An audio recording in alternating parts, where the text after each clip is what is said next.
Hi, this is Becca Taylor from masterprocrastinator.com. I'm going to show you a fun way to use the February 2019 Club Couture design. It's called Oh Snap. It has the saying Oh Snap and a camera with a little flash decal and little like jazz hand signs.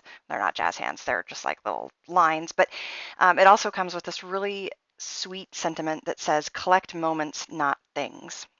Not too long ago, I got this scrapbook that was really plain, and I was sad that it was really plain because I wanted to find a design that I really liked, but I couldn't anywhere. So I was really excited to see that there was a way I could jazz this up a little bit.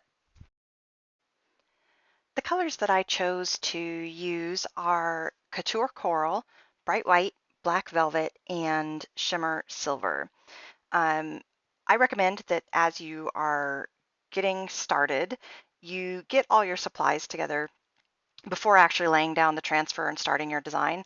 I think that just makes the whole process go a lot smoother. So I'm going to take a few seconds here to open each of my ink containers, make sure they're stirred up and the texture is consistent and smooth, so that when it comes time to lay down the transfer and add the ink, everything just goes smoothly. The other thing I wanted to mention here, you'll see that down the middle of my design here, there's a crease in the transfer. If your postal service is anything like my postal service, if an envelope says do not bend, they are going to bend it and they're going to cram it into a box full of other mail so that when it comes out, it is legit pretty much broken in half. So it's a little frustrating sometimes. I understand this, but the good thing is with these designs, with these transfers, even though it looks really creased, once you put it down onto your surface, that crease is going to go away because of the adhesive on the back of the transfer. It's going to lay down smoothly.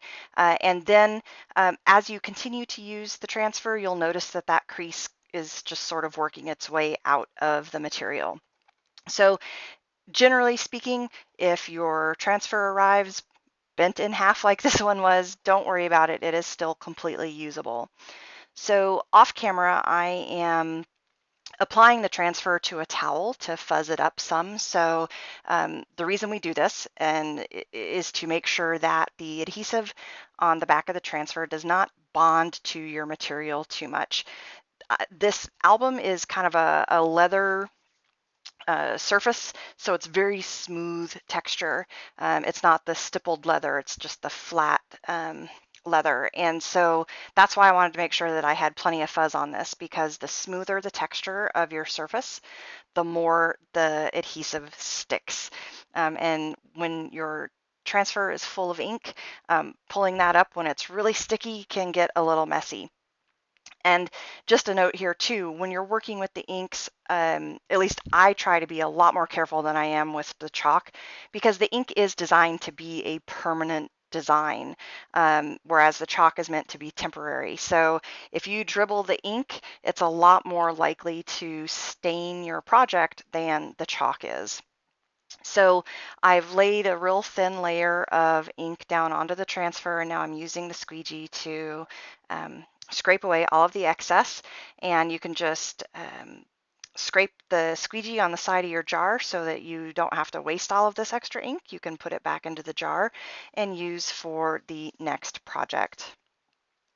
The other thing that you'll notice too as you start pulling the squeegee across this is that you might see some lines from the edge of the squeegee. And so that's why I'm going over this so many times, is to try to get rid of some of those lines so that when I pull the transfer away, the ink looks really smooth and doesn't have weird creases or lines or anything like that in it. So I'm taking this transfer away to go wash it off. That's the other tip I have for you when you're working with ink. They will stain your transfers, and that is totally okay. But I like for my supplies to look clean, so I try to get them rinsed off as soon as possible. I'm using my heat tool here to dry the ink. I want to make sure that it's at least dry to the touch before I put the next part of the design down. That way the adhesive on the new part of the design doesn't pull the existing design up. And now it's time to add the camera to our design. So I'm going to peel the camera off of its backing and stick it down on a bath towel 2 or 3, 4 times until it's fuzzed up enough. And you'll start to get a feel for what enough is when you're fuzzing the designs. You can also see here at the bottom of the camera piece that it's partially see-through, so you can see where it will or won't overlap with the design that you already have applied to the surface here. So I'm just rubbing this down to make sure that it is well adhered, especially in some of these more intricate designs.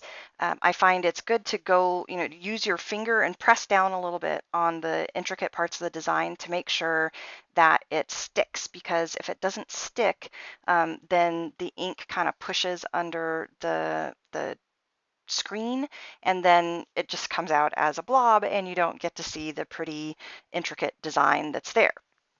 So I'm going to use black ink here again, and as before, just spread it across the entire open mesh of the design, and then scrape away the excess, and you can just deposit what is left over into your ink bin there.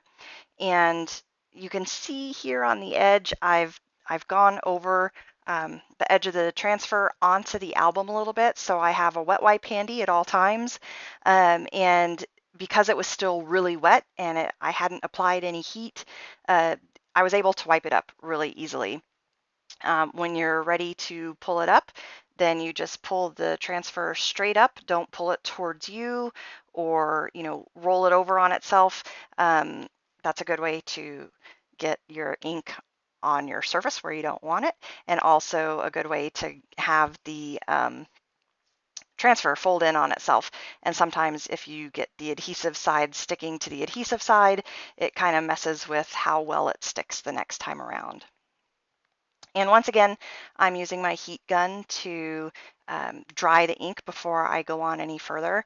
And I just wanted to show you, so if you're new to using ink, or even the chalk, it does the same thing.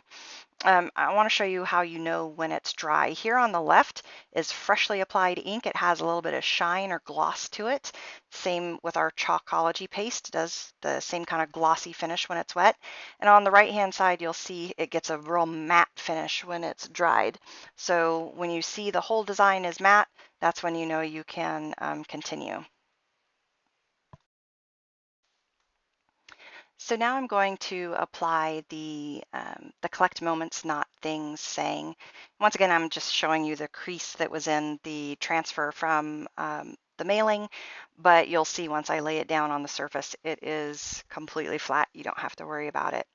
The other thing that I've noticed as I'm getting ready to apply this next part of the design is up there right under the camera on the top stroke of the S, I see that the adhesive has actually pulled some of the ink up.